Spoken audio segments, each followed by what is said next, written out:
ma olen nii elevil täna väga-väga elevil, sest see teema, mis meil arutlusele tuleb ja see inimene on nii lahedad ja nii olulised kõigile ettevõtjatele. Nii et täna on meil külas Margarita Lilienthal. Ja tere ka minu poolt. Nii tore, Margarita, et sa meie jaoks aega leidsid ja kõik, kes te kuulate, lihtsalt tundke hästi suurt tänutunnet, et Margarita meie jaoks on täna olemas, sellepärast, et 2 kuud tagasi sündis Margarital 3. poeg. Nii et tal on 3 last, kellest kõige noorem on 2-kuune ja kõik te teate, emad on ju, et kuidas on beebi kõrvalt isegi leida aega duši all käia, on päris suur väljakutse vahest. Aga Margarital on lisaks 3 lapsele, kes on kõik poisid, nii et selline mõnus meestevägi on teda kodus ootamas ja toetamas loodetavasti ka. Lisaks on tal ka oma raamatupidamise ettevõte, kus on ka 3 inimest tööl. Nii et ta ei juhi ainult perekonda, vaid juhib ka väga edukat raamatupidamise ettevõtet, kus ta siis ise on ka pearaamatupidaja samal ajal. Nii et selles mõttes me oleme super tänulikud selle aja eest, mis ta meie jaoks võtab. Ja Margarital on hästi südamelähedased ongi rahateemad, investeerimine ja mis on veel minu jaoks väga muljetavaldav, on see, et Margarita on ka osalenud nii-öelda vabatahtlikuna panustanud siis Mulgi rahatarkuse kogukonda ja ürituste korraldamisse.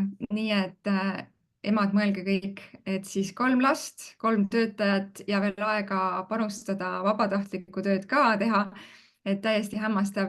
Ja see ei ole veel kõik, sest Margarita on ka loonud sellise Facebook kogukonna nagu ettevõtjalt ettevõtjale ja kõik, kes on kogukonnaga kokku puutunud, siis teavad, et ega see ka niisama ei ole ja ei kasva, et see nõuab ka oma aja. Nii et Margarita, aitäh sulle, et sa leidsid aega ja nii vinge, et sa siin täna meiega oled. Ja ma tahaksingi kohe küsida, et ennem kui me siin rahateemadesse läheme ja sellesse teemasse, mis me täna välja kuulutasime, ehk siis 5 finantsharjumust, mis viivad ettevõtja eduni, milles ma nüüd väga elevin, mul on ka siin märkmik ja pastakas on kohe kõrval, et teha nõute.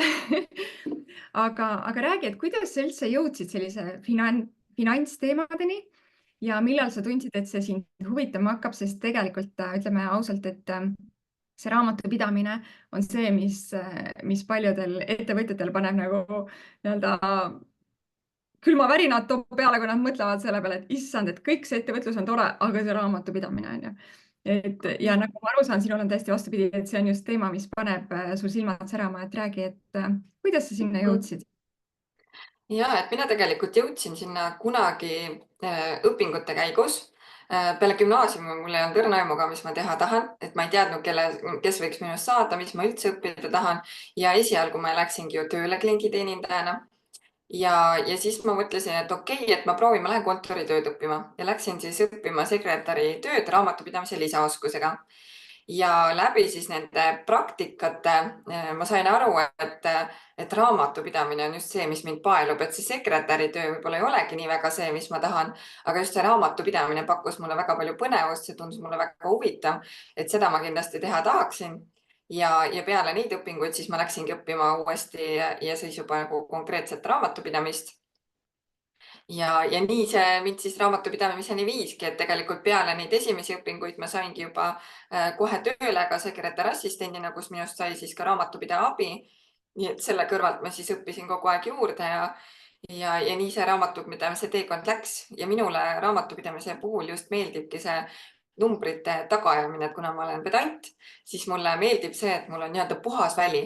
Et ma otsin nagu kõik need asjad, kõik kanded, mis on tegemata, kõik, mis on, ma ei tea, pangalaekumised, maksed, et ma tahan, et kõik oleks alati puhas, kõik oleks tehtud, et seal ei oleks mingeid asju ripakil. Ja sellepärast mulle pakub see nagu eriti põnevust, et ma lihtsalt otsingi neid taga ja ma teen kõik korda ja siis mul on, kui hea tunne, et kõik on tehtud. Oled sa kodus ka samasugune pedant, et kõik peab olema korras ja õnnestub sul seda ka kodus saavutada oma 3 poja kõrvalt?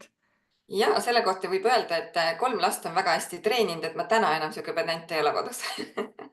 et peale esimest last, siis ma küll veel jooksin lapse järelt ringi kogu aeg, koristasin kõik asjad ära ja kõik mänguasjad korjasin kokku iga kord, kui laps läks magama ja siis, kui ta ärkas, siis ta ajas kõik sassi ja kõik pidi jälle puhas olema mul, aga teise lapsega ma juba harjusin sellega, et seda segadust tuleb palju ja kõike ei jõua koristada. Ja kolmandaga nüüd ma olen juba täitsa leppinud, et kui nüüd beebi ka on, siis no, lihtsalt ma ei jõua kõike teha. Ja ma leian, et see ei ole ka see, mis nii-öelda näitab head emaks olemist, vaid see on lihtsalt üks osa elust ja kui sinu prioriteedid on sinu lapsed, sinu töö, siis see koristamine kodus ongi teisejärguline. Absoluutselt ja mis need lapsed siis jäävad, on ju mäletama, et kas nad mäletavad seda, et emme kogu aeg käis tolmulapiga, on ju, ajas neid taga Ja just. ja näigutas, et kuule, et võta nüüd korja need asjad ülesse või siis, et emme oli nagu olemas, kui ta oli kodus ja pigem oli nagu tore. Nii Ja et täpselt. eks lapsed treenivad sellest pedantlusest lahti laskma, et see on nagu tore. Aga Ma ise arvan sama. jaa, nii lahe. Mis süsteeme sa, Margarita, veel kasutad, et kuidas see on siis võimalik, et sul on 3 last, sul on 3 töötajat, sul on kogukond ja vabatahtliku töö ja kõik need asjad ja sul on tegelikult on beebi, on ju, ja on inimesi, kes ju lihtsalt ainult 1 lapsegagi ei suuda mitte midagi teha ja sina teed 3 lapse kõrvalt nii palju. Mis süsteeme sa kasutad, mis need sinu igapäevaelu häkid on, mis teevad selle kõik võimalikuks? Ja no praegust 3. lapse puhul ma võin öelda, et suur tugi on mees. Et kuna me oleme otsustanud, et mees on nii-öelda see lapsega kodune ja mina siis saan edasi töötada, siis mees on suur tugi. Aga ma ütleks, et see ei ole tegelikult ju ainuke see peamine põhjus, et eks seal taga on ikkagi see motivatsioon, minu soov oma ettevõtet kasvatada, minu soov panustada vabatahtlikusse töösse ja seetõttu ma teen ja teen ja teen, vaatamata sellele, et võib-olla oledki väsinud, sa oled võib-olla magamata, sul asjad tunduvad vähesti kuhjuvad üle pea, sest kõike on nii palju.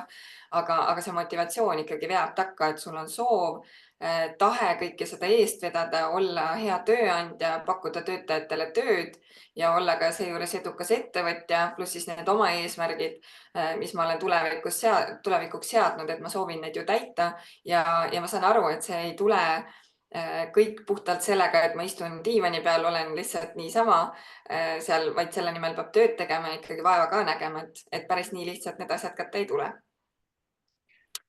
Et eks see on suur motivatsioon on lihtsalt seal taga. Motivatsioon ja tahtejõud, distsipliin, kõik see kokku. Ja kui lahe on see, kuidas sa seda oma lastele õpetad, on ju, kuidas nad näevad seda sinu motivatsiooni ja tahtejõudu ja distsipliini. Ja just, ega lapsed on väga palju töösse ka kaasatud, mitte siis selles mõttes, et ma neid tööle rakendan, aga hästi palju ma ju võtan neid kaasa, et ma ju alustasin suuremas osas oma nii-öelda ettevõtte edendamisega siis, kui minu teine laps oli väike alles ja ma ju töötasin tema kõrvalt kodukontoris, toimetasin oma asju, tema mängis, ta õppis iseseisvalt mängima ka tänu sellele, aga ta on minuga ju hästi palju kontoris kaasa käinud, minu kontoris on ka alati lastenurk, mul on alati mingid mänguasjad seal, teised siis kui need, mis on kodus selleks, et lapsel oleks huvitav nendega mängida ja lapsed käivadki kaasas ja ka praegust samamoodi, et beebi on turvahelliga näpus või süles ja käid erinevatel mingitel seminaridel, koolitustel kuulamas ja beebi on kaenlas ja samamoodi kliendikohtumised on saanud kõik ära tehtud, nii et beebi on kaasas, et ei ole midagi tegemata jäänud selle pärast. Ja ma arvan, et see on ka teistele naistele vähemasti kindlasti väga-väga inspireeriv. Et kui Ma nad loodan. näevad ja Ma kindlasti, olen seda aga meelt, et kes tahab, see jõuab.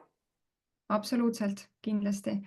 Ja ikkagi vaata, kui lahe, et su lapsed nagu käivad sinuga nendel seminaridel kaasas ja nad juba õpivad seda rahatarkust ja nad juba on sellel teekonnal. Et mul on samamoodi olnud lapsed beebina kuskil müügiseminaridel kaasas, on ju, vankris, päelis. Ja no ma ei tea, kas sealt, aga tundub, et müügioskus on neil päris hea. Et vähemasti nad kodus seda väga edukalt kasutavad. Et ja nüüd ka 8-aastane alustab oma päeva Äripäeva uudiste lugemisest. Mõtlesin, et et päris huvitav, et räägi siis mulle ka, mis siis maailmas toimub, on ju. Et selles mõttes ikkagi see mõju kindlasti on päris suur, et ülilahe. Aga jõuame nüüd siis nende finantsharjumusteni, et võtame sealt nüüd selle väikse kannapöörde ja lähme siis ettevõtlusesse, et sa oled juba raamatupidajana olnud on ju 10 aastat Mhm. Kui ma õigesti arvutasin, et siis Jah. päris pikk aeg ja lisaks oled sa alustanud ju või aidanud väga-väga palju alustavaid ettevõtjaid nii-öelda selle raamatupidamisteekonnal, et mis siis sinu nägemuse läbi on need viis kõige olulisemat punkti, millele ettevõtjad peaksid tähelepanu pöörama? Mhm. Ja ma siis alustangi kohe esimesest, mis ma leian, et on üks olulisemaid, millest üldse pihta hakata ja mis kiputakse ära unustama. Ja ma nimetan seda finantsharjumust ehk tea oma väärtust. Pane oma väärtusele hind. Tihtipeale on jah, oma hind on siis see, mida unustatakse arvutada, kas ei arvutata üldse või siis seda moonutatakse läbi selle, et enda töötundi üldse sinna sisse ei arvestata. Et kindlasti hea eduka ettevõtte näitaja on ikkagi see, et sul on välja arvestatud see, millised on sinu kulud, milline sinu hind üldsegi olema peaks ja et sa ennast väärtustad ka seejuures. Sest üks asi on see, et kas ei panda üldse oma töötundi sisse või siis teine asi, et oma töötunniks pannakse miinimumpalk. Aga Mhm. kui sa võtad, noh näiteks mina raamatupidajana, et kas ma raamatupidajana läheksin miinimumpalga eest kellegi juurde tööle, palgatööle? No tegelikult ei lähe, on ju. Et kohtle ennast oma ettevõttes täpselt samamoodi, nagu sa sooviksid, et teised tööandjad teeksid. Sest sinu ettevõte ei saa olla jätkusuutlik, kui sa iseennast ei väärtusta. Et see paraku on väga demotiveeriv, et sa võib-olla mingi aja toimetad niimoodi ära, et sa endale palka ei maksa või et sa ei arvesta seda üldse sinna sisse selleks, et sa saaksid soodsamat hinda pakkuda, selleks, et võib-olla rohkem kliente saada, aga see ei ole jätkusuutlik, sest ühel hetkel sa väsid ise sellest ära, et sa püüad kogu aeg ettevõtet edendada, aga sa ei saa ise mingit kasu sellest. Sa ei saa ju sissetulekut ja sealt maalt hakkabki see allakäik juba ettevõttelt pihta, et see sinu jaoks on lõpuks nii demotiveeriv, et sa ei saa endale palka maksta, sa ei saa endale midagi rohkemat lubada. Aga reeglina meie ettevõtluse eesmärk ju ei ole lihtsalt toime tulla, vaid sa tahad ju ikkagi midagi paremat. Sa tahad midagi enamat kui see, mis palgatöö sulle pakub. Nii et tea oma väärtust. See on number üks soovitus minu poolt, et kui sa suudad oma väärtuse panna hinna sisse, siis see tagab juba sinu ettevõtte edu, sest et sa oled kõik aspektid sinna juurde arvestanud juba. Kas sa soovitaksid siis, ütleme, et kui inimene alustab oma nii-öelda toodete ja teenuste pakkumisega, et, et kuidas seda väärtust võiks arvutada, et on sul seal ka nagu mingi nipp, et kas ta siis võtab aluseks, võtabki selle nii-öelda palga, mis ta sooviks ise või palju ta sooviks teenida, palju ta arvab, et tal tunde läheb sinna ja ma Mhm. näen, et paljudel on ju see uskumus, et aga ma alles alustan, ma ei saa küsida mingit väga suurt hinda, sest muidu ma ei saa kliente, et see hirm nagu tekib, et oled sa ise ka oma klientide puhul kuidagi sellega kokku puutunud, et ei, et aga ma alles Ja. nagu tõmban käima, see on okei, kui ma olen nagu suhteliselt nagu odav, on ju. Mhm. Ja et seda ma olen oma klientide peal näinud ja ma olen ju ise selle ka kunagi läbi kogenud siis, kui ma alles alustasin raamatupidamisteenuse osutajana, et hästi raske on ennast hinnastada või endale hinda külge panna ja sa kipudki ennast võib-olla alavääristama selleks, et seda klienti saada. Aga tegelikult jah, see jätkusuutlik ei ole ja võib-olla siis, kui sa oledki see üksikettevõtja, sa võib-olla nii väga ei tunne seda kohe, et sul ei ole seda töötasu sinna sisse arvestatud. Aga nii kui sa võtad töötajad endale, siis sa saad kohe aru, et oot, niimoodi ma küll ära ei majanda, et sellega sa kaugele ei sõua, on ju. Et see, siis sa pead ju töötajale palka hakkama maksma, sul tulevad võib-olla rendikulud juurde ruumidega seoses, sa pead töötajale töövahendid soetama ja kõik see on ju sinu omahinna arvestuses sees. Aga kõige lihtsam on tõesti alguses, et kui sa veel ei tea, millised kulud on, siis panegi see nii-öelda muutuvkulude osakaal sinna juurde, et sul tõenäoliselt läheb vaja mingeid tarkvarasid, noh, mingeid sa tead ju kohe ette, mis sul vaja läheb, mingid võib-olla tulevad tulevikus alles ette, aga kindlasti oma see töötund sinna juurde arvestada, et kui sul ei ole vajadus koheselt, et sul peab olema regulaarne sissetulek, et ma tean, et mul peab iga kuu 1000 € arvelduskontole tulema, et siis sa võid arvestada tunnipõhiselt, aga jah, siis näiteks kui sa tead, et sul on kindlat summat iga kuu vaja, siis panegi oma arvutustesse sisse kohe see täiskuupalk, et see on summa, mida mina tahan saada, löö need numbrid kokku ja vaata, mitu tundi tööd sa pead tegema selleks, et seda palka saada. Ja siis hakkad neid tunde endale koguma nii-öelda kliendi mõistes siis, et kui palju kliente sa pead võtma selleks, et need tunnid täis saada endale. Ja eks ta ju kipub ikka nii olema, et mida kõrgem on sinu müügihind, seda vähem tunde sa pead müüma selleks, et oma sissetulekut kätte saada. Et kui sa väga nii-öelda alaväärtustad ennast, siis sa pead rohkem tööd ka tegema. Ja ega kliente on muidugi ka erinevaid, on ju, et kes otsib seda kõrgemat, kes otsib soodsamat hinda, kes vaatab keskmist, on ju. Ja minul on näiteks ka, et võtame virtuaalassistendi teenuse näiteks. Et minu jaoks ka, mul on oma hinnanägemus, mida mina olen valmis maksma virtuaalassistendile. Kui ta küsib sellest rohkem, siis ma tõenäoliselt temaga koostööd ei ole nõus tegema, sest ma saan aru, et ma ei teeni seda raha tagasi. Ja jällegi, kui ta küsib väga vähe, et mul on olnud ka assistente, kes ütlevad, et nad arve alusel 8 eurot tunnis. Ja siis mul on ka täpselt see, et kui sa nii vähe küsid, siis ma ikka ei tea, kas ma ikka tahan sinuga koostööd teha. Et mitte asi ei ole ju selles, et see tunnihind on vähe, muidugi iga ettevõtja jaoks on ahvatlev, et kui ma peaks vähem maksma, aga ma saan aru, et seal taga on kas see eneseväärtuse puudumine või on siis seal taga see kvaliteet, mis see teenus pakub, et võib-olla tal kulub ühe asja tegemiseks 3 tundi, mille sama asja teeb keegi ära näiteks 1 tunniga, aga küsib kõrgemat tasu. Nii et see hind ei ole tihtipeale see, mis nagu kliente sinu juurde toob, et pigem on ikkagi see väärtus, mis sa neile pakud. Väga õige, nii lahe, et sa selle esimesena välja tõid, sellepärast et ma ise olen seda nii palju näinud ka. Ja see on kõige suurem kitsaskoht, mida mina üldjuhul näen, nii et sellepärast ma sellest alustasin ka. Nii, aga punkt number 2, rahaline tagavara on miski, mida iga ettevõtja peaks endale koguma, et ei ole ju ainult eraisikutel see, et sa pead koguma endale nii-öelda meelerahufondi, vaid seda peaks tegema ka ettevõtja. Ja kui ütleme nii, et eraisikute puhul öeldakse, et see võiks olla 3 kuni 6 sissetulek, 3 kuni 6 kuu sissetulek, siis ettevõtjatele soovitatakse, et see võiks pigem olla isegi 6 kuni 12 kuu sissetulek. Et eks see kõik sõltub ju sellest ka, et kus maal sa täna oma ettevõtlusega oled. Kui sul on ikkagi suured kulutused, igakuiselt sul on püsivkulud on suured, sul on mingi tootmine näiteks, sul on töötajad, et siis sa pead kindlasti arvestama, et see tagavara peabki olema suurem. Kui sa oled üksikettevõtja, siis sa saad alati leppida nii-öelda väiksema tagavaraga, et see nii suur ei olegi võib-olla nii tähtis seal juures, aga kindlasti mingit tagavara peaks hoidma. Ja üldiselt kõige lihtsam ongi, et tekita endale eraldi arvelduskonto näiteks selle jaoks, et seda ka võib-olla vahest kardetakse teha, et äkki ma ei tohi teha teist arvelduskontot. Jah, sa võid küll, et ettevõtja puhul on täpselt sama, et see ei erine kuidagi eraisikust, et sa võid ka lõpmatu arve endale neid arvelduskontosid teha, kui sa soovid ja hoidagi see rahaline tagavara kuskil eraldi niimoodi, et ta sind ei häiriks üldse. Ja kes tahavad seda raha koguma hakata, siis alusta kas või 1%.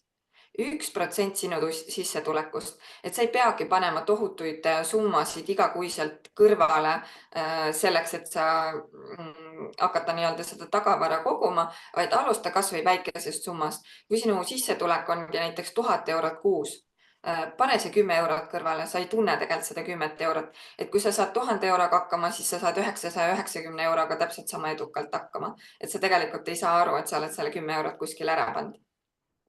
Et hakka kindlasti tagavara koguma ja kellel ei ole rahalist tagavara, siis üleüldse see maksekäitumine tuleb seal hästi nii-öelda mängu. Et rahaline tagavara võimaldab seda, et kui sinul ootamatult kulud kasvavad või sul sissetulekud ära kaovad, siis sa saad ikkagi oma kohustused täita. Kui sul aga seda rahalist tagavara ei ole, siis on hästi oluline jälgida maksetähtaegasid. Et ettevõtjatena me kipume ka kaasa võtma endale selle eraisiku maksekäitumise. Et kui meil palgapäeval raha tuleb, siis me maksame kõik oma arved ära ja siis me vaatame, kuidas me ülejäänud kuu ära elame. Aga ettevõtjana see peaks olema erinev, sest et ettevõtjana meil ei ole ju reeglina seda ühte sissetulekut, et need on pigem nagu erandid, kes ongi need freelancerid, kes teevad alltöövõttu ühele ettevõttele ja neil on üks klient, üks kindel palgapäev nii-öelda igakuiselt.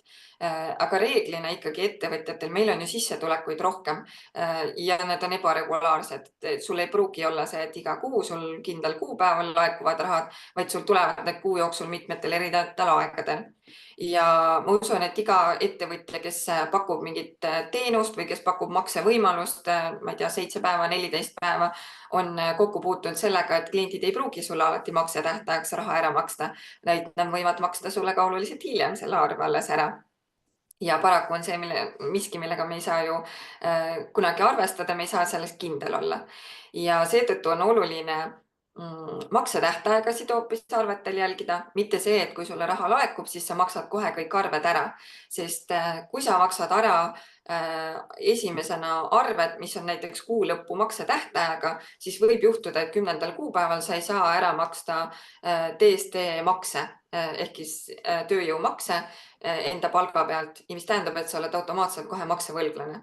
Ja maksuvõlad on kõige kallimad võlad, mis sa üldse endale võtta saad, sest et maksuvõlgnevuste pealt hakkavad kohe jooksma viivised ja lisaks viivistele maksad sa pärast nende pealt veel lisaks erijuhtude tulumaksu 25% siis sellest summast, mis oli see viivise summa. Nii et see on üks ütlemata kallis laen, mida riigi käest võtta. Nii et seda mina soovitan kindlasti välkida ja see on nii-öelda maksekäitumise juures hästi oluline. Ja sellepärast tuleb neid maksetähtaegasid jälgida ka, et sul ei tekiks neid maksuvõlgnevusi. Et teine ettevõtja saab tõenäoliselt aru, kui sul on makseraskused, et ta mõistab, kui sa pöördud tema poole, et kuule, et mul on selline juhus, mul ei ole rahad laekunud kliendi käest, et ma ei saa sulle tõesti maksta, siis teine ettevõtja tõenäoliselt tuleb sulle vastu. Maksu- ja Tolliametit see ei huvita. Sa võid talle rääkida, mis tahad, aga sina oled maksuvõlglane ja nemad tahavad oma raha saada. Ja nii on. Nii et alati maksud esimesena ja selleks, et üldse selliseid olukordasid vältida, siis meelerahufond või selline rahaline tagavara on number 1, mida tuleks siis enda ettevõtte heaks teha. Kas sa soovitad ka eraldi kontot võib-olla üldse nagu maksude jaoks või maksuraha kuidagi eraldi üldse hoida, et kogu aeg see oleks olemas või millist, noh, on see kasum esimesena raamat on ju, mis on, ma ei tea, kas sa oled kursis sellega, et palju neid põhimõtteid, eks sina on ju kuidagi järgid, et erinevad kontod või soovitad klientidele, et hoida nagu erinevat otstarbeks raha erinevatel kontodel. Ja selles mõttes see kasum esimesena süsteem on üks, mida minul klientid ka osa kasutavad, et hoiavadki eraldi kasumikonto, eraldi kulude-tulude kontod ja ongi siis maksude kontod eraldi. Et see süsteem, igaüks peab leidma nii-öelda selle enda süsteemi, mis talle kõige paremini toimib. Muidugi see kasum esimesena on hea lihtne, kust pihta hakata, et keegi ütleb sulle täpselt ette, kuidas sa tegema pead, on ju. Aga see on jah, selline hästi individuaalne, kuidas kellelegi sobib. Ma ise proovisin ka mingi aeg seda süsteemi, aga siis ma sain aru, et mulle ikkagi sobib kõige lihtsamini see, et mul on see üks arvelduskonto, kuna mul on ka neid laekumisi kuu jooksul tuleb ju hästi paljudel erinevatel kordadel ja vahest ongi need ju väiksemad summad, mis tulevad ehk et nad kogunevad nii-öelda suurtemateks selleks, et siis mingid kohustused täita. Ja kuna mina olen see, kes ei taha seda meelerahufondi üldse kunagi puutuda, et minu jaoks on see, et las tema olla omaette, mina ei taha seda puutuda, et las tema olla seal, siis ma pigem väldin seda olukorda, et üldse seda meelerahufondi vahepeal kasutada või et võtta sealt mingit raha, nii et ma pigem hoian kõik muu raha siis ühel kontol ja siis ma jooksvalt täidangi neid maksekohustusi vastavalt maksetähtaegadele. Ehk et mina küll hästi hoolega jälgin neid maksetähtaegasid ja mina ei maksa kunagi kuu lõpu arveid esimesena ära, sest et need on alles kuu lõpus, on ju. Et selles mõttes, kuidas kellelegi jah, paremini sobib, aga eraisikuna näiteks küll, et päris pikalt me oleme teinud seda, et meil ongi erinevad kontod kulude jaoks, et meil on eraldi kommunaalkulude konto, meil on eraldi toidukulukonto ja meil on eraldi siis nii-öelda, kuhu need rahad laekuvad ja siis, kus on nii-öelda see tavapärane kulutamise konto siis näiteks on ju, või siis eraldi ka see nii-öelda meelerahufond, mida me kogume, et need on kõik eraldi kontode peal ja siis see toidukonto on siis meil nagu mehega ühine, mida me mõlemad saame siis kasutada, et seal on siis pangakaart taga, on ju. Et selles mõttes me hoiame küll rahasid eraldi ja niimoodi on nagu hästi lihtne majandada enda jaoks. Ja näiteks kommunaalkulude kontode puhul on ka, et me tegelikult maksame sinna iga kuu sama summa. Ehk et me ju suvel maksame ette, talvel jälle kasutame seda ette makstud raha, on ju. Et siis on meie jaoks see kulu kogu aeg sama, et see ei ole see, et mul on talvel elektrikulu on mul 350 €, aga suvel on ta mul 90 €, vaid noh, me maksamegi iga kuu siis selle keskmise summa ja siis ei ole see, et ma talvel nüüd ootamatult minu kulud kasvavad, sellepärast et maaküttepump läks järgi ja siis on nagu kulud kohe kallimad, on ju. Ja see võimaldab siis nii-öelda oma neid kulusid lihtsamini jälgida ja ettevõtluse puhul on sama, et kellele sobib ikkagi see, et tal on need eraldi kontod, siis see ongi igati okei ja tulebki neid eraldi kontosid hoida ja üldse ei tohi karta seda, et äkki sellest midagi halba nüüd on, et sellest ei ole mitte midagi halba. Väga lahe, no väga inspireeriv, et tegelikult mulle tundub, et need põhimõtted, ka see enda väärtustamine ja nii edasi, et see tegelikult nii eraisikuna kui ettevõtluses, et tegelikult väga palju kattub, on ju. Aga kas sa ka lastele oled juba õpetanud selliseid kuidagi oma raha jälgima või ma ei tea, palju neil raha on ja kas neil on ka mingid eraldi kontod juba oled loonud neile? Ja minu lapsed on, kõik on investorid, väikeinvestorid siis nii-öelda, et igal lapsel on oma kasvukonto, kus me siis iga kuu, meil on automaatmaksed lähevad lastele ja need siis automaatselt investeeritakse edasi, et me ei pea nagu pingsalt nende investeeringute peale üldse mõtlema. Ja kahel suuremal lapsel siis nii-öelda, et see, kes on 3-ne ja kes on 8-ne, nendel on lisaks siis ka Balti börsikontod. Need on küll puhtalt selle 8-aastase soovil, noh, tema oli 5-aastane siis muidugi, kui me need avasime. Aga tema soovil on siis tehtud, et tema ju näeb, et noh, et meil on ju omad portfellid, et me näeme, kuidas noh, mingid aktsiad kasvavad ja tõusevad ja et noh, tema tahab ka neid aktsiaid saada, et tema ei taha, et tal on ainult kasvukonto. Ja siis sellepärast on lastele siis ka tehtud need Balti börsikontod ja kokkulepe siis on, et see praeguseks 8-aastane poiss, et tema siis teeb need otsused, milliseid osakuid sinna osta. Et see summa on küll nagu hästi väike, selles mõttes, et ongi kummalegi lapsele 5 eurot kuus, aga noh, Balti börsil ju need aktsiad, hinnad ongi ju sellised alla euro ja ongi võib-olla 3 eurot ja seda nagu läbi selle õpetame ka sellele, noh, muidugi 3-aastane veel aru ei saa, eks ole, aga ütleme suuremal, et 8-aastane, et temale nagu me õpetamegi ju seda, et kui sul on see 5 eurot, kui sa ostad seda alla 1 eurost aktsiat, siis sa saad neid äkki 5 tükki osta. Kui sa tahad seda 3 eurost aktsiat, siis sa saad ühel kuul osta 1 aktsia või siis sa kogud 2 kuud ja siis sa saad osta näiteks 2 tükki neid osakuid või 3 tükki siis juba. Ja tänu selle ta saab siis nagu aru, et kui palju see raha väärtus on, kui palju ta selle eest osta saab. Ja samas tal on ka hästi põnev jälgida seda, et mis need hinnamuutused teevad või kui ma näitan talle, et tema kasvukontol, et tal on 19% kasumit, et mida see siis tähendab, et kui palju tegelikult tema raha on vahepeal kasvanud tänu sellele, et ta on tema raha edasi investeeritud. Ja siis laps näeb ka, et tegelikult raha on võimalik teenida ka teistmoodi, et mitte ainult selle raske tööga, vaid ka selle passiivse tuluga. Ja samamoodi kui ka dividendid vahepeal laekuvad, siis ma ka ütlen tal, näed, et sul tuli sealt Enefit Green saatis sulle just 79 senti näiteks dividende on ju. Ja laps on siis seepärast õnnelik selle, et oh, vaata kui tore, et keegi kottis mulle raha lihtsalt niisama. Et siis on lapsel ka jälle hea tunne. Ja noh, minu emana vist kõige uhkem tunne vist oligi siis, kui poiss oli 5-aastane ja tema siis tahtis hullult LHV aktsiat endale. Sel ajal LHV aktsia oli veel üle 30 euro midagi, kas ta oli 32 eurot vist. Ja ma talle ütlesin, et näed, et see on tõesti nii kallis aktsia, et siis sa pead koguma raha, et sa saaksid seda osta, et me siis ei saa seda vahepeal ära investeerida, vaid lihtsalt kogume seda sinna. Ja siis ta saab nagu selle osta. Ja siis ta oli nagu päris õnnetu, et noh, et nii kaua peab ju koguma seda, et ta saaks osta.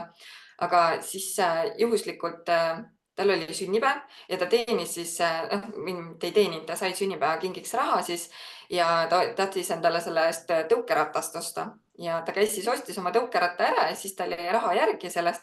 Ja siis ma küsisin, et aga mis sa nüüd selle rahaga siis peale tahad hakata, et mis sa nagu osta tahad, et kas me läheme mänguasjapoodi või kuskile. Ja siis laps sattus nii õines. Kuule, aga nüüd ma saan ju selle LHV aktsia endale osta. Ja siis ma mõtlesin, et issand jumal, et kas tõesti laps praegust ütles nii. Ja siis me läksimegi koju ja me ostsime talle LHV. Just. Ja siis me läksimegi koju, ostsime talle selle LHV aktsia ära ja tema rõõm oli veel seda suurem, et paari kuu pärast see LHV aktsia toimus split, nii et sellest 1 aktsiast sai 10 aktsiat, nii et ta oli eriti rõõmus veel. Üliäge, ma mõtlen, milline rahatargad lapsed tulevad sealt. Ma loodan küll. Ülivinge. Väga äge, et siis ühesõnaga see kogud endale tagavara, kogu aeg, et oleks kindel, et on piisavalt ja see kindlasti võtab ka väga palju ärevust ettevõtjalt vähemaks, on ju. Kindlasti ja just. Ja see kolmas punkt, milleni ma tahtsingi tulla, et ei ole ainult lastel see tahan ja tahan või vajan, vaid et tegelikult täiskasvanutena me peaks täpselt samamoodi seda vaatama, et kas sa tahad mingit asja või sa vajad mingit asja. Ja hästi suur nii-öelda kulutus, mida ma näen, mida ettevõtjad teevad, sellest tegelikult päris palju ka räägitakse, on nii-öelda koolitused.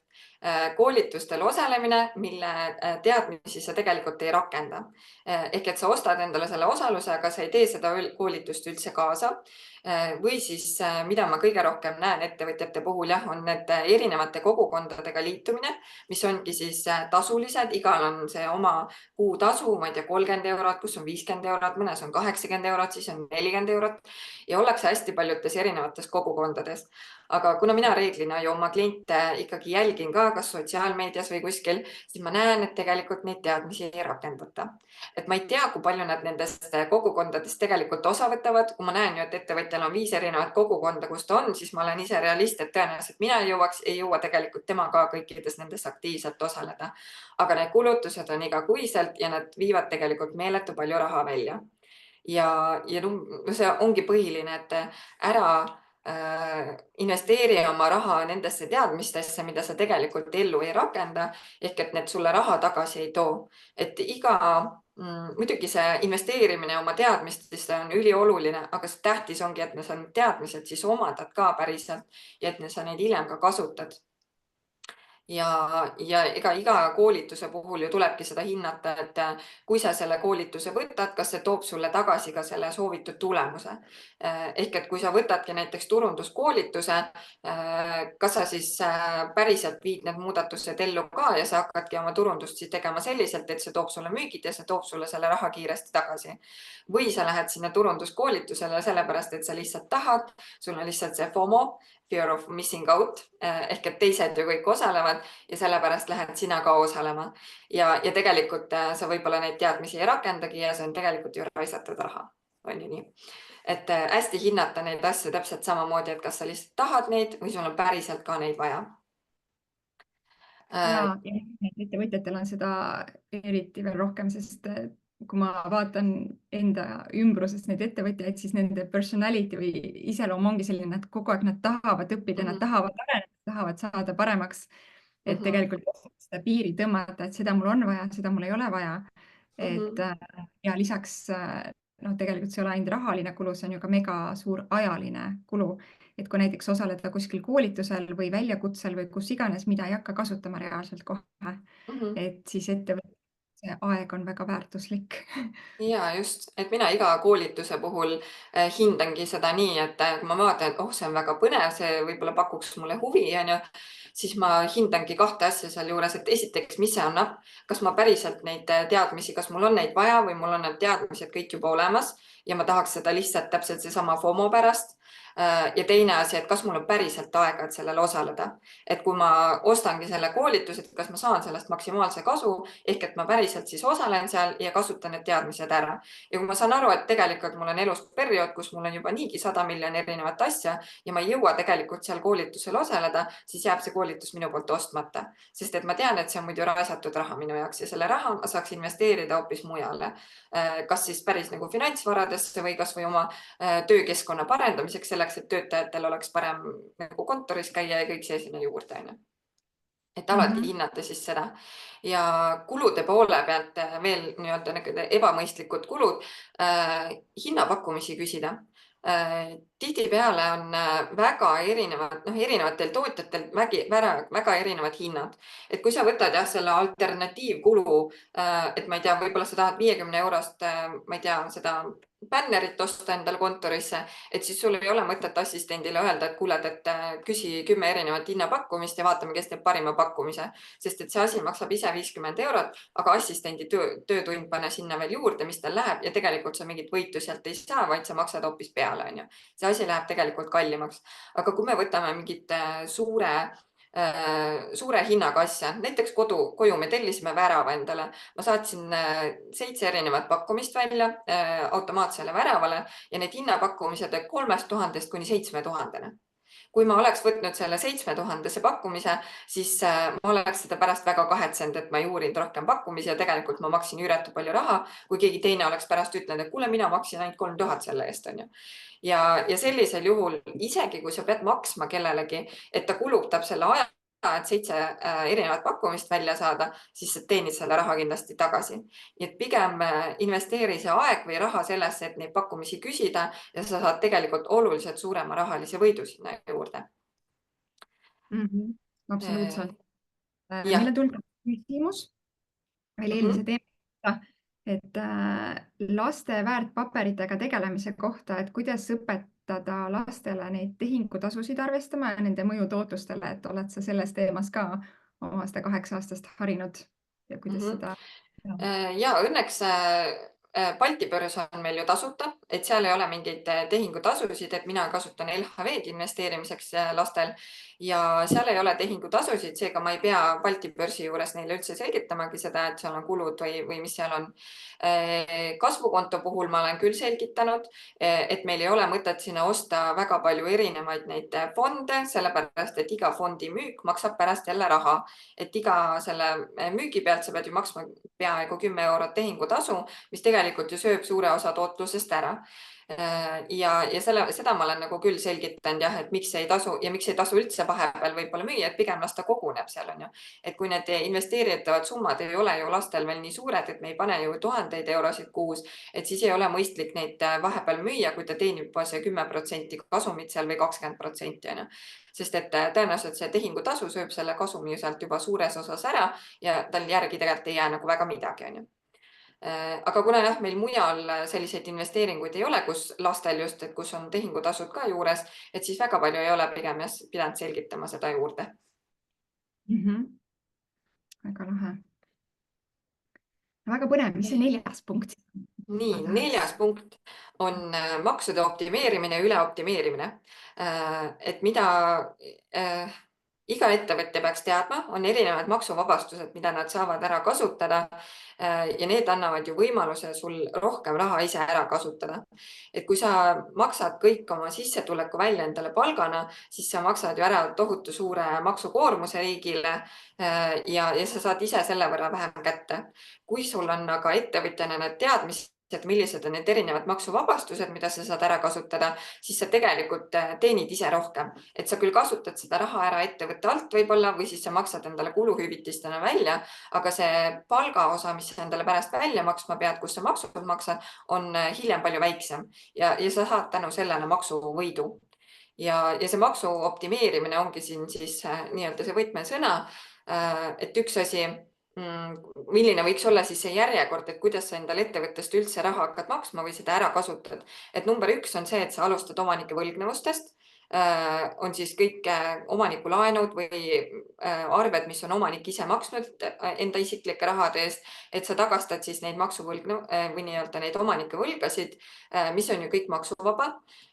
Ja seda ei tasu üldse alahinnata, et tihtipeale tundub, et mis see siis on, et see oli ju mingi 10 eurot, las ma maksan ise selle, et ma ei hakka tagasi küsima, et see oli 20 eurot ja las ta jääda, on ju. Aga tegelikult 10 eurot, 20 eurot, veel 10, veel 20 on ju, lõpuks sul tulevad 100 eurot kokku, sul tulevad 1000 eurot sealt kokku. Et pigem ongi, et las need võlgnevused kogunevad selle ettevõtte all ja neid omaniku võlgnevusi ei vaata mitte keegi halvasti. Vaatab võib-olla halvasti ainult see, kes ei oska neid finantsaruandeid lugeda ja vaatab, et sa oled mingi maksuvõlglane. No tegelikult ei ole, on ju. Et pigem ongi, et kasuta ära siis neid teadmisi enda jaoks. Ja teine järjekorras on siis need maksuvabastused, kuna maksuvabastused aeguvad ära, näiteks sõiduauto kompensatsioon, et seda sa saad kasutada iga kuu kohta maksuvabalt 335 eurot ja seda sa ei saa teise kuusse enam edasi lükata. Kui sa üks kuu seda ära ei kasutanud, siis sa näiteks kasutamata 100 eurot ei saa panna järgmisele kuule juurde. Nii et kasuta see ikkagi ära selles perioodis, kus see maksuvabastus sul on. Samamoodi ka näiteks siis vastuvõtukulud. Vastuvõtukulud küll lükkuvad aasta lõikes edasi, et kui sa üks kuu jätad kasutamata, siis sa saad järgmine kuu rohkem kasutada, aga detsembris nad aeguvad ära. Ehk et detsembris sa pead kindlasti selle vastuvõtukulu maksuvaba summa ära kasutama, sest jaanuarikuusse see enam edasi ei lähe. Samamoodi sporditoetus. Sul on iga kuu ette nähtud see 33,33 eurot sporditoetust või tervise edendamise toetust siis ja kokkuvõtlikult siis 100 eurot kvartalis ja sa saadki ära kasutada selle ainult sellel perioodil. Sa ei saa seda edasi lükata teise kvartalisse. Kui sul jääb see kasutamata, siis ta jääbki sinna nii-öelda õhku rippuma ja seda enam kasutada ei saa. Nii et kindlasti maksuvabastused siis enda jaoks ära kasutada, sest see on samamoodi jälle maksuvaba raha, millega sa saad endale mingeid hüvesid. Järgmine sealt on siis dividendid. Dividendid on soodsamad kui töötasu, et sealt maksad sa siis tulumaksu. Dividendidega on aga see, et kui sa endale palka ei maksa, siis regulaarselt dividende ka maksta ei tohiks. Et neid võib siis näiteks korra kvartalis teha või 2 korda aastas või kuidas kellelegi sobib, aga mitte igakuiselt. Aga dividendid on kindlasti siis soodsam võimalus endale raha välja maksta. Ja viimasena siis alles töötasu, kas siis juhatuse liikme tasuna või töölepingu alusel. Juhatuse liikme alusel on siis natukene seda maksuvõitu nende töötuskindlustusmaksete arvelt. Töölepingu puhul sa maksad juba kõik maksud siis ära, samamoodi ka töövõtu ja käsunduslepingu puhul. Nii et kasutades ennem need maksuvabad võimalused ja siis alles minda nende asjadeni, mis on maksustatavad. Ja ega tihtipeale, kes on alles alustanud ettevõtlusega ja kellel ei ole veel tohutu suuri tulusid, siis tihtipeale kõik need maksuvabastused ära kasutades, nad saavad ettevõttest selle maksuvabalt raha juba ära kasutada, nii et nad ei peagi endal palka üldse maksma enam. Nii, ja 5. punkt, mis ka kiputakse ära unustama, on see hea mõte, mis mulle meeldib. Spend money to make money. Ehk et turundus ja müük on 2 kohta, kuhu tuleb raha investeerida. Kui sa ei ole valmis oma raha sisse panema selleks, et turundust teha või selleks, et maksta müügimehele tasu, siis sinu ettevõte paraku edukaks ei saa. Seni, kuni sa tahad lihtsalt olla ettevõtja, teha väikest viisi ettevõtlust, siis sa ei pea investeerima turundusse ja müüki, sest et sa lihtsalt kulged omas tempos. Aga kui sa tahad olla ikkagi edukas, sa tahad päriselt, sul on siht ees, et ma tahan, ma ei tea, 10 000 käivet kuus või ma tahan, et mul oleks 5 töötajat, siis sa pead paraku need kliendid üles leidma ja sa pead seda ennast müüma siis neile. Ja see on koht, kuhu tuleb siis oma raha investeerida ja see on ka üks suurimaid vigasid, mida ma näen, mida ettevõtjad teevad. Ja päris mitmed minu klientidest on ka paraku selle põhjusel läinud näiteks pankrotti, sest nad ei ole lihtsalt valmis investeerima kas või 50 eurot kuus turundusse selleks, et neid müüke saada. Ja kui me räägime näiteks e-poest, turundus, reklaam, see on nagu must have, sa ei saa ilma selleta, su e-pood lihtsalt ei tööta, sa ei leia endale kliente. Isegi kui sulle tundub, et aga seal on ju ainult need külmad kliendid või et sealt ei tule klienti, siis see teada-tuntud tõde on ju, et sa pead inimesel vähemalt 7 korda näitama, ta peab vähemalt 7 korda nägema selleks, et ta saaks aru sellest, et seda on talle päriselt vaja või et see tekitaks temas usaldust. Nii et tuleb lihtsalt pildis olla ja see turundus ja müük on see koht, kuhu tuleb oma raha investeerida, kui sa tahad olla edukas ettevõtja. No, ülilahe, nii head punktid, ma tegin päris mitu lehekülge märkmeid endale, siin kribasin kiiresti ja kindlasti kuulen veel üle ka, et mega head nõuanded. Et kindlasti kõik alustavad ettevõtjad ja muidu ettevõtjad ka, kes sinu juurde tulevad, saavad väga head ja professionaalset abi ja saavad oma rahaasjad ilusti kontrolli alla. Et ülilahe. Me oleme väga hästi ajas püsinud, aga ma ikkagi tahaksin küsida veel lõpetuseks mõned küsimused. Et esiteks see, et mis on olnud sinu jaoks selline parim õppetund nüüd selle emaduse ja ettevõtluse ühendamisel või mingi nõuanne, mis sa oled saanud ja võtnud kasutusse, mida sa tahaksid teiste emadest ettevõtjatega jagada? No põhiline on see, et mina olen ju ema, mul on eesmärk. Minu eesmärk ju kunagi oli see, et läbi ettevõtluse ma soovin tekitada endale rohkem vaba aega selleks, et olla koos oma lastega, selleks, et rohkem nendega käia igal pool, teha erinevaid tegevusi. ja hetkedel, kus ma näen, et minu ettevõte liigub sinna, kus ma panen tohutu palju tunde sinna alla, võib-olla tunnengi, et nüüd ma olen läbi põlemas, siis ma tuletan endale jälle meelde, et kuule, et kas see oli tegelikult sinu soov? Ja tegelikult ei olnud, on ju. Et sinu eesmärk ei olnud ju oma aega panna kinni ettevõtluse alla, kõik oma raha võib-olla sinna suunata, vaid sinu eesmärk oli hoopis teine. Ja kui sa endale vahepeal selle meelde tuletad jälle, siis see paneb sind jälle teistmoodi tegutsema. Et minul näiteks võttis kunagi tohutu palju aega, et õppida delegeerima, selleks, et usaldada kedagi, et delegeerida tööd edasi. Ja kui ma siis ühel hetkel tabasin ära, et näed, see on jälle see koht, kus ma liiga palju teen, siis ma sain aru, et okei, ma pean delegeerima, et muidu ma ei täida ju seda eesmärki, mis ma ise endale panin. Et kui minu soov on olla emana ikkagi laste jaoks rohkem olemas ja ma tahan neile rohkem aega pühendada, siis ma pean oma tööd nii-öelda teistega jagama, ma pean õppima usaldama, ma pean õppima delegeerima. Ja see on kindlasti ka teistele emadele, et kui sa tunned, et sinu ettevõte kasvab ikkagi üle pea, siis delegeeri seda edasi ja ei tasu karta seda, et sa nüüd maksad ju raha kellelegi ära, et sul tekivad endal kulutused, sa pead töötajale palka maksma. Sa tekitad sellega endale vaba aega juurde ja tõenäoliselt sa maksad ju töötajale, kui sa oled ikkagi õigesti hinnastanud ennast, sa maksad ju töötajale vähem kui see, mis sa ise sealt saad, on ju. Ja kui sul ongi, tundub, et aga sul ei ole võimalik maksta, sest sul ei ole sellist sissetulekut, siis vaata oma hinnad üle, sest et kui sinu hind on valesti hinnastatud, siis seal ei olegi seda palgakulu sees, et sa saad endale töötajat võtta. Et emadena minu meelest eriti oluline veel, et kui sa tahad ikkagi oma aega jätta nende tähtsate asjade jaoks ka, kui see ongi ju sinu prioriteet, siis käitu vastavalt sellele, et tee mingeid muudatusi oma elus selleks, et tekitada seda rohkem vaba aega ja rohkem seda finantsilist võimekust, et olla laste jaoks rohkem olemas. Väga lahe, muidugi. Et ei tasu seda põhieesmärki ära unustada, et miks me üldse ettevõtlusega alustasime, sest Ja paljud just, et see miks peab olema paigas, miks sa seda kõike tegema hakkasid üldse? ülilahe.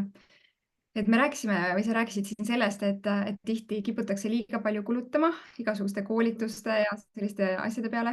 Aga kas on mingid, mis on sinu sellised ressursid või raamatud või mingid kohad, mida sa julged soovitada, et ütled, et vot see raamat aitas mind väga palju sellel ettevõtlusteekonnal või võib-olla oligi see mingisugune koolitus, mis vot see oli nagu see, et sealt ma tõesti sain palju.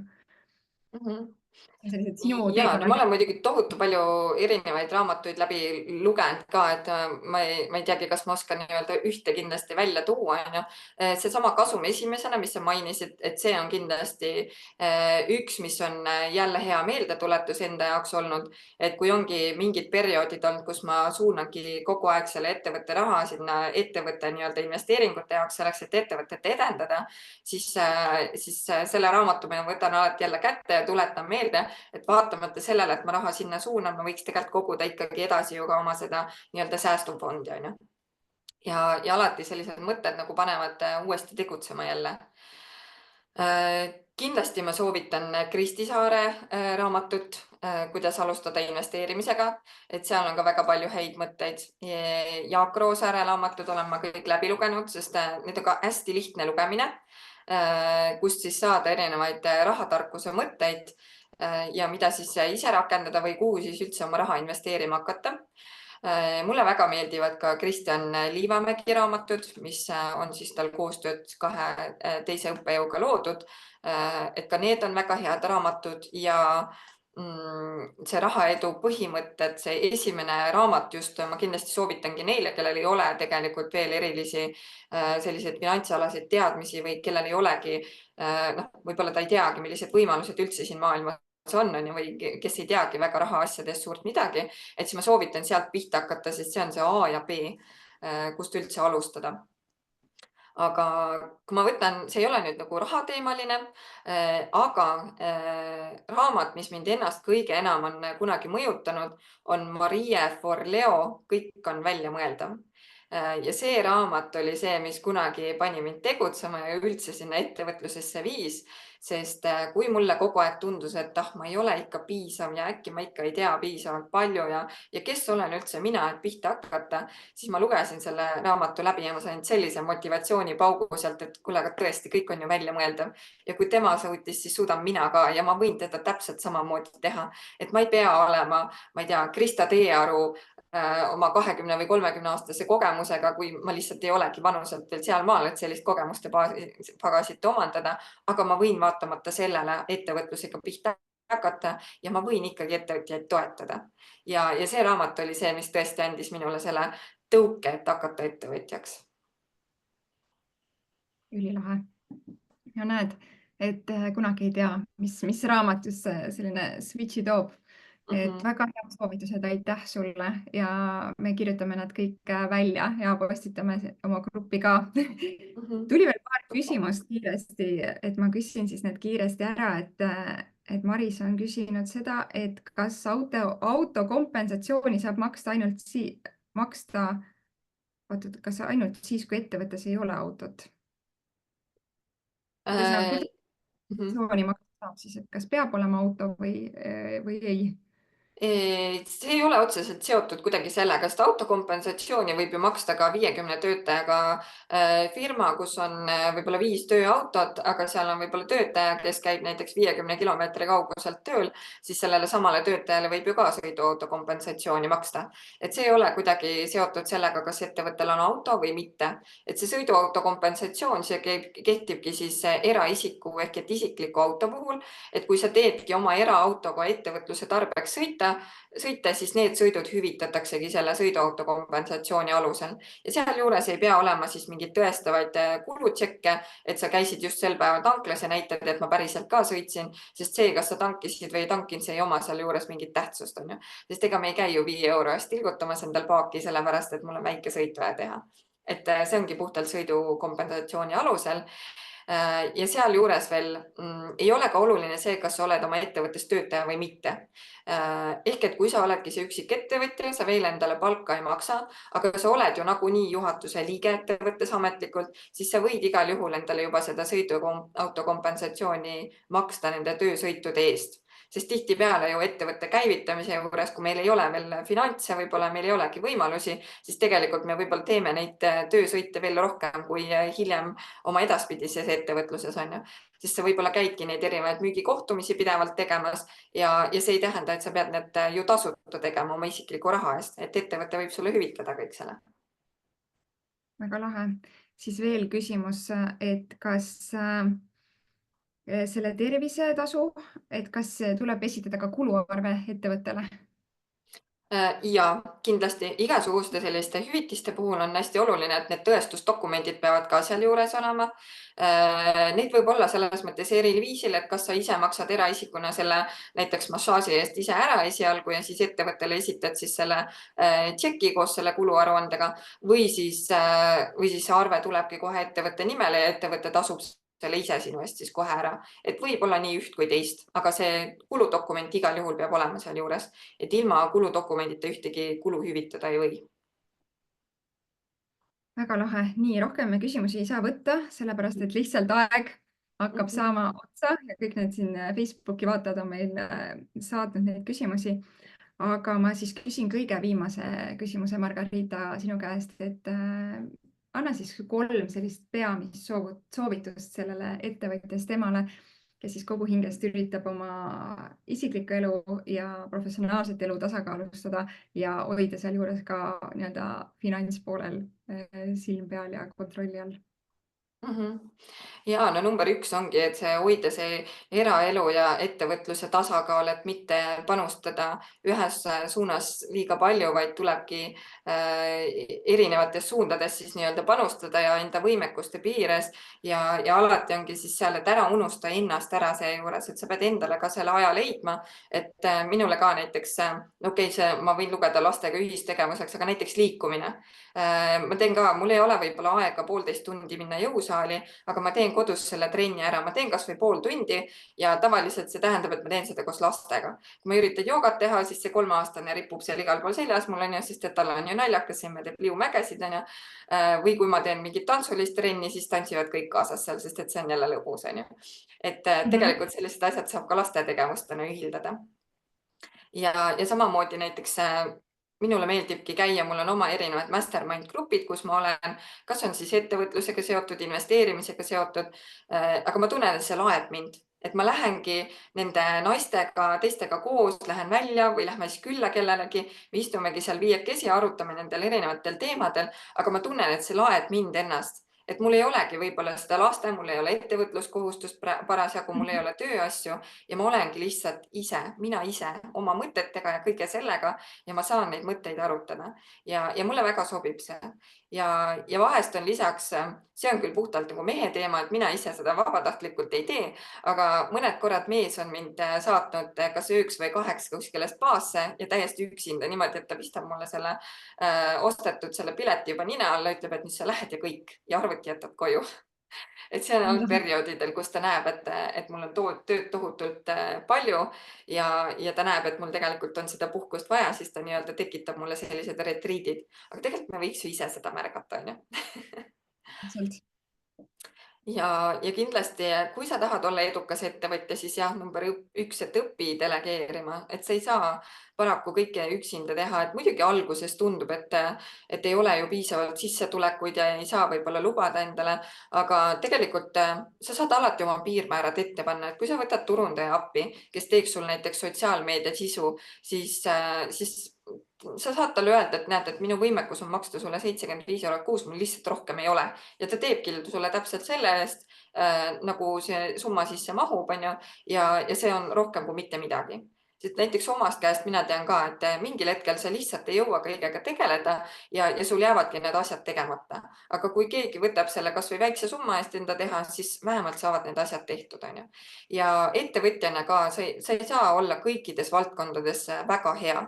Et sa võid üritada kõike teha, sa võid üritada raamatupidamist teha, sa võid üritada turundust teha, müüki ja siis sa võib-olla proovid seda oma teenust veel pakkuda, on ju. Ja lõpuks sa ei ole mitte milleski hea, sa oled kõiges keskpärane, sellepärast et sa üritad liiga palju. Et pigem leia see fookus, mis sina teha tahad ja las teevad siis keegi teine selle muu osa ära. Ja tegelikult sa saad palju rohkem aega panustada siis oma sellesse ettevõtte edusse ehk et teha siis seda, milles sina hea oled.